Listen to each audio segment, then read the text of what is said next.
ہماری بات توجہ سننی پڑے گی. حافظوا علی الصلوات والصلاۃ الوسطی، حافظوا علی الصلوات والصلاۃ الوسطی. ائمہ کے اقوال اس میں مختلف ہیں. بعض کہتے ہیں عصر کی نماز صلاۃ الوسطی عصر ہے، بعض کہتے ہیں صلاۃ الوسطی مغرب ہے، بعض کہتے ہیں صلاۃ الوسطی عشاء ہے، بعض کہتے ہیں صلاۃ الوسطی جمعہ کی نماز ہے. لیکن معاذ بن جبل، عبداللہ بن مسعود رضی اللہ عنہما، ایک سید العلماء معاذ بن جبل، ایک سید المفسرین عبداللہ بن مسعود، ان دونوں کا قول یہ ہے کہ صلاۃ وسطی سے فرائض مراد ہیں. فہم تم؟ صلاۃ وسطی سے فرائض مراد ہیں. حافظوا علی الصلوات، حافظوا علی الصلوات کہ فرائض سے پہلے بعد کی سنتوں کا، نوافل کا اہتمام کرو. ارے سنو میں کیا کہہ رہا، قرآن کہہ رہا ہے کہ نماز سے فرائض سے پہلے اور بعد کی سنتوں کا اہتمام کرو،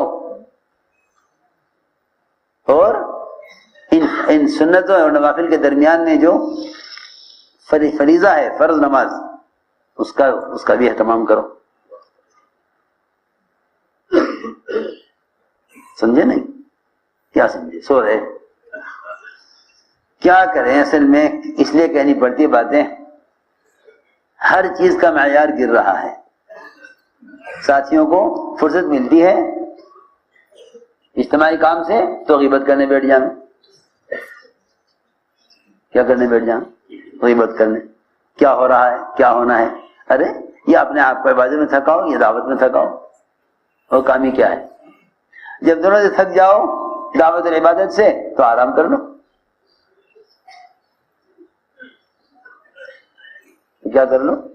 آرام. حضور اکرم صلی اللہ علیہ وسلم اتنا تھکاتے صحابہ کو، اتنا تھکاتے کہ صحابہ کے پاس وقت نہیں ہوتا تھا کہ کب آرام کریں. چنانچہ نیند پر غالب آتی تھی، وہ نیند کو بلاتے نہیں تھے، وہ نیند کو بلاتے نہیں تھے، نیند پر غالب آتی تھی، نیند پر غالب آ جاتی تھی. تو فرمایا حافظوا علی الصلوات والصلاۃ الوسطی. سارے اقوال میں یہ قول زیادہ پسند آیا. امام صاحب نے بھی ایک روایت اسی قول کو انہوں نے پسند کیا ہے. اور معاذ بن جبل، عبداللہ بن مسعود کا، دونوں کا قول یہی ہے کہ صلوات سے نوافل مراد ہیں اور صلاۃ الوسطی سے فرائض مراد ہیں. صلوات سے نوافل اور سنتیں مراد ہیں اور صلاۃ الوسطی سے فرائض مراد ہیں. جو سنتیں نہیں پڑھے گا اس کو تکبیر اولیٰ نہیں ملے گی. سمجھ آ رہی بات؟ جو سنتیں نہیں پڑھے گا اس کو تکبیر اولیٰ نہیں ملے گی. تکبیر اولیٰ تو اس کو مل سکتی ہے جو نماز سے پہلے کی سنتیں پڑھے. لیکن اگر خدا نہ کرے کام کی مشغولی کو سنت سے افضل سمجھ لیا تو اس کا مطلب یہ ہے کہ جس کام کو زندہ کرنے کے لیے اٹھے تھے اسی کو چھوڑ بیٹھے. کہ کام کا مقصد احیاء سنت ہے، کام کا مقصد احیاء سنت ہے. تو میں نے عرض کیا کہ سنت عبادت میں اپنے آپ کو تھکاؤ. حضور اکرم صلی اللہ علیہ وسلم رات کے قیام میں اتنا تھک جاتے ایک پیر اٹھا دے ایک پیر رکھتے، ایک پیر اٹھا دے ایک پیر رکھتے. تو اللہ نے فرمایا طٰہٰ، یہ طٰہٰ آپ کا نام ہے. یہ طٰہٰ کا مطلب یہ ہے کہ دونوں قدم جما کر رکھیے نماز میں. تھکان کی وجہ سے پیروں کو اٹھائیے ہلائیے مت. تھکان کی وجہ سے پیروں کو اٹھائیے اور ہلائیے مت، بلکہ دونوں پیر نماز میں جما کر رکھیے. طٰہٰ کا ترجمہ یہی ہے کہ پیر جما کر رکھیے نماز میں. ہم نے قرآن آپ پر نازل نہیں کیا کہ آپ مشقت میں پڑ جائیں. یعنی حضور اکرم صلی اللہ علیہ وسلم عشاء کی نماز تاخیر سے ہوتی ہے آپ کی مسجد میں، پھر آپ عشاء کی نماز کے بعد انصار میں جاتے گشت کے لیے، جبکہ تہائی رات تک نماز مؤخر ہو جاتی تھی. اس زمانے کے اعتبار سے سوچے جاوے 11 ساڑھے 11 بجے تک عشاء کی نماز، 11:30 بجے تک عشاء کی نماز مؤخر ہو. پھر عشاء کی نماز پڑھ کر اطمینان سے پھر آپ جاتے تھے انصار میں گشت کرنے کے لیے۔ آج کل تو کام کرنے والے کہیں گے بھئی یہ تو آرام کا وقت ہے، یہ تو آرام کا وقت ہے، یہ تو آرام کا وقت۔ آپ میں کہ میرے لیے کہاں آرام، میرے لیے کہاں آرام، قیامت اتنی قریب آ گئی، امت کو بچانا جہنم سے، آرام کا وقت کہاں ہے؟ پھر آپ جاتے ہیں انصار میں، انصار کو آپ کھڑے کھڑے ہجرت سے پہلے کے واقعات سناتے۔ روزانہ کا معمول تھا انصار میں جانے کا، کیونکہ یہ کاشتکار لوگ تھے، صبح میں دن میں ملتے نہیں تھے، رات کو ملاقات ہوتی ان سے۔ یہ نہیں کہ جسے آنا ہوگا ہمارے پاس آئے گا، آپ خود تشریف لے جاتے انصار میں، اور دیر تک کھڑے کھڑے آپ تھک جاتے، اور انصار کو ہجرت سے پہلے کے کفار کے ستانے کے واقعات سناتے انصار کو۔ وہاں سے پھر آپ تاخیر سے آتے۔ عائشہ فرماتی کہ میں آپ کا انتظار کرتی رہتی لحاف میں کہ آپ آ کے لیٹیں گے بستر پر، لیکن آپ انصار کے محلے سے آتے سے کو دعوت دے کر، تو آپ سیدھے مصلی پر آتے تھے، آپ سیدھے مصلی پر آتے، آپ وہاں سے واپس آ کر بستر پر نہیں لیٹتے تھے بلکہ سیدھے مصلی پر آتے تھے۔ پھر عائشہ فرماتی کہ میں سوچتی کہ اب 2 رکعت پر سلام پھیر دیں گے، اب سلام پھیر دیں گے، اب لیٹیں گے آ کر۔ آپ کبھی کبھی ایسا دعا میں اور عبادت میں مشغول ہوتے کہ بلال اذان کے لیے کہنے کے لیے آ جاتے ہیں، یا رسول اللہ اذان کا وقت ہو گیا ہے۔ ابھی میں کیا عرض کروں، میں تو اپنی خطا کا عرض کر رہا کہ دعوت عبادت کو جمع کرنے پر کوشش نہیں کرتے، دعوت عبادت کو جمع کرنے کی کوشش نہیں کرتے، ہر چیز پر رواج غالب آ گیا، ہر چیز پر رواج غالب آ گیا، جس میں رواج آ جائے گا اس لائن کی سنتیں ختم ہو جائیں گی،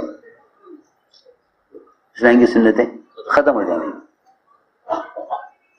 چنانچہ میں نے عرض کیا کہ فرائض کی تکمیل نوافل سے ہوتی ہے، فرائض کی تکمیل نوافل سے ہوتی ہے، اس طرح سنت عادت پر بھی آؤ، سنت دعوت سنت عبادت پر بھی آؤ۔ تیسری بات یہ ہے کہ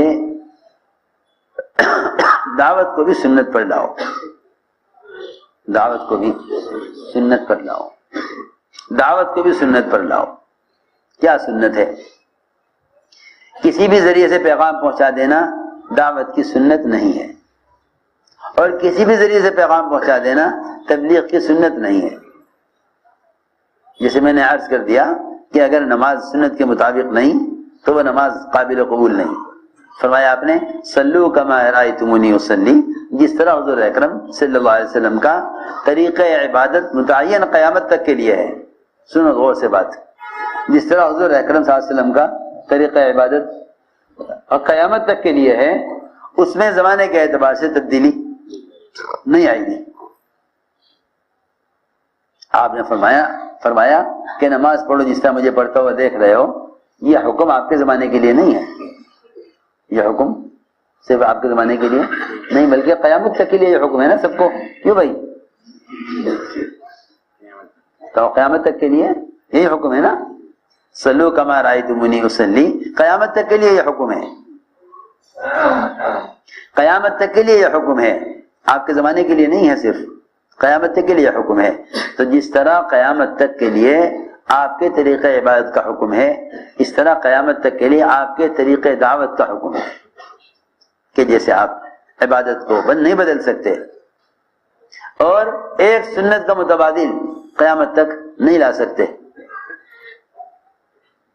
کوئی کہنے لگے کہ بھئی وہ تو دین مقصود ہے، کسی بھی طرح آ جائے، دین مقصود ہے وہ کسی بھی طرح آ جائے، اس کے لیے دعوت دینے کی کیا ضروری ہے؟ ارے سنو تو صحیح میں کیا کہہ رہا، دین مطلوب ہے کسی بھی طرح آ جائے، اس کی دعوت کیا ضروری ہے؟ یہ ایسا ہی ہے جیسے کوئی یہ کہنے لگے کہ بھئی دانت صاف کرنا مطلوب ہے، اس کے لیے مسواک کیا ضروری ہے؟ برش سے بھی دانت صاف ہو سکتے ہیں۔ ہماری بات سمجھ میں آ رہی نا؟